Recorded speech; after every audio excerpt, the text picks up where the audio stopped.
Welcome to another edition of Turn 6 Garage.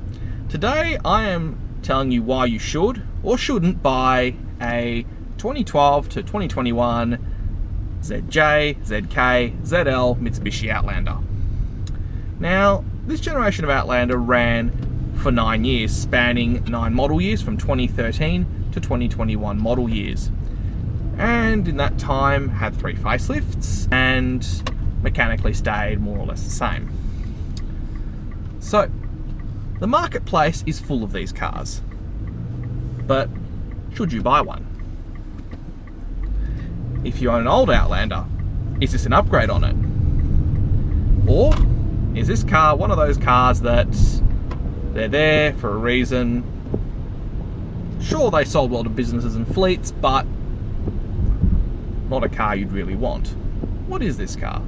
It's a lot to this generation of Outlander. It spans a whole lot of price points and price brackets and ranges from anywhere from $10,000 to a 2012 My 13 manual with 200-odd thousand Ks on it, rising all the way to $57,000 for a 2021 Outlander PHEV. Now, that covers a pretty broad spectrum, and this car covers a very broad spectrum in specification. The car I'm driving is a base ES with the optional ADAS pack, so the driver assist pack with the collision mitigation and the autonomous emergency braking, and nothing else. It's front wheel drive. This can be had as front or all wheel drive and ranges from the ES and LS base cars to the Exceed and the PHEV, the plug-in hybrid. Available with 2 different engines, 3 different engine combinations with the plug-in hybrid, the 2.4 litre 4J12 and the 2.3 litre turbo diesel. And again, these are available throughout all the model ranges, so plenty of choice, plenty of configurations. In terms of transmission, well, you only had 2 choices with the 4J12. You either had this CVT automatic or a 6-speed manual. And in the diesel, same sort of thing, but it's not a CVT. You can get the manual in the diesel, and you can get a 6-speed torque converter automatic in the diesel. And the PHEV is also a CVT.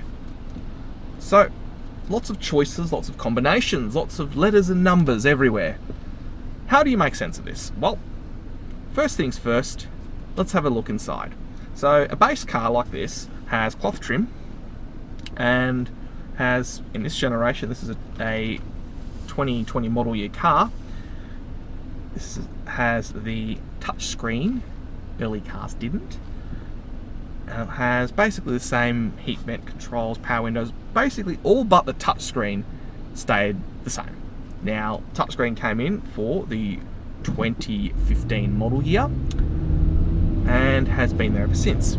So in terms of equipment, it's much of a muchness from car to car in terms of trim. More or less a 13 in ESLS trim isn't going to be that far away from an 18 or a 19, albeit for the touchscreen.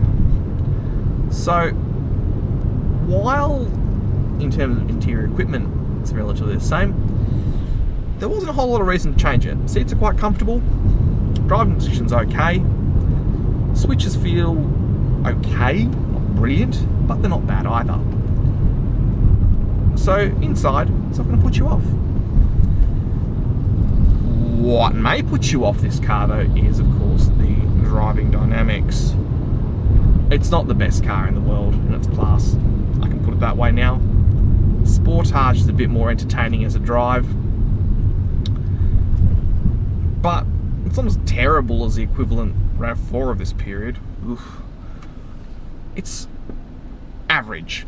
It's not brilliant, but it's not bad either. If you're into driving pleasure and fun, this ain't your cup of tea. Although I would like to sample this, as I said in the previous video, with the diesel and or a manual gearbox. I do believe there would be more if this thing was a manual.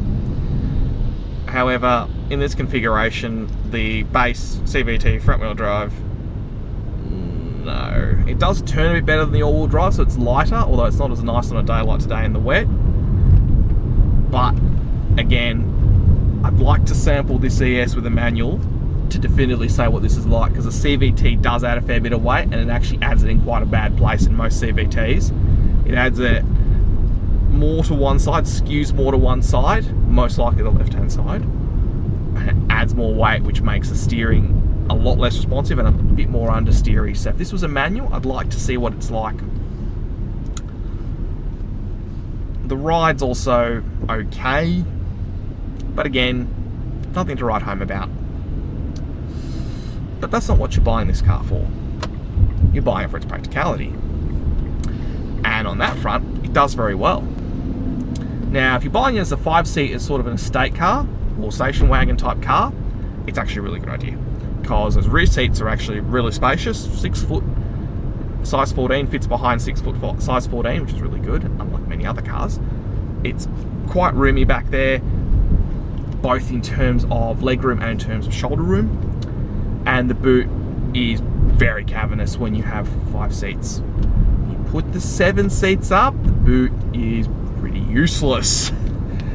And the rear seats aren't especially amazing. They're sort of a, if you need them, yes, but if you want a dedicated 7-seater, I suggest look elsewhere. Think of something bigger, maybe even the Pajero Sport if you're going in the higher end, or maybe even a people mover, because 7 seats in this, unless the people in the back are really small, like 2 small children, you're going to find that those seats are a bit on the pokey side in terms of room. Now, other things and considerations with this car is the build quality. Now, while this is built relatively well, it's not built as well as a Toyota or even a Kia or a Hyundai. At the mileage here, 65,000 Ks, this thing is starting to show wear and tear. Now, they aren't built to the same standard as many other cars. They're built better than most, but it's not in the same league as a Toyota or a Hyundai or a Kia, and it's priced that way to show it and reflect it. So, yep, these things may have 150,000 Ks. Really be careful of the trim, because some of it does like to fall off. I've seen a few for sale that not too high Ks, mid-hundreds, and they look relatively ordinary. And that's might have to do with the trim, but also has to do with my next point with the car. The biggest problem with this generation of Outlander, or all Outlanders, having dealt with a few of them, is the people who drive them. Now, these, I don't know why, I don't know what it is, maybe it is the build quality thing I alluded to, but they seem to attract, like Nissans and X-Trails as well, same boat, seem to attract those who don't like maintaining their cars and treat them very badly. And given that they're not built as well as a Toyota or a Hyundai, that means they're a lot less tolerant of being poorly maintained. The only car you can really get away with poor maintenance is a Toyota. Everything else breaks, and this is in that group too, so it may have issues. Ask about the previous owner, because I can tell you right now, people who buy these, I mean, look at the story of our CU, both of our CUs, both owned by complete morons, although both went to good homes afterwards. The previous owners of both of those cars didn't care for them, and in the case of the grey car, nearly sent it to the junkyard if it wasn't for me, even though it lost money.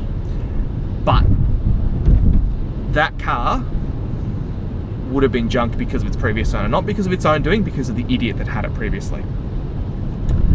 And that's something you need to think about with this generation of Mitsubishi Outlander. Many of these are bought on finance, mostly by those who can afford the payments, but not the maintenance, and it reflects in the car. So, you really have to be careful with these cars owned by people like that. Also, popular with the single mother brigade.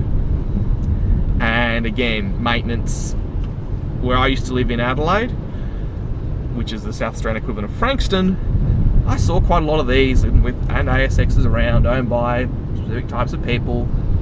And again, they were 6-7 years old and they looked positively ordinary. So, think about that when you're going to buy one of these cars. Who actually owns it?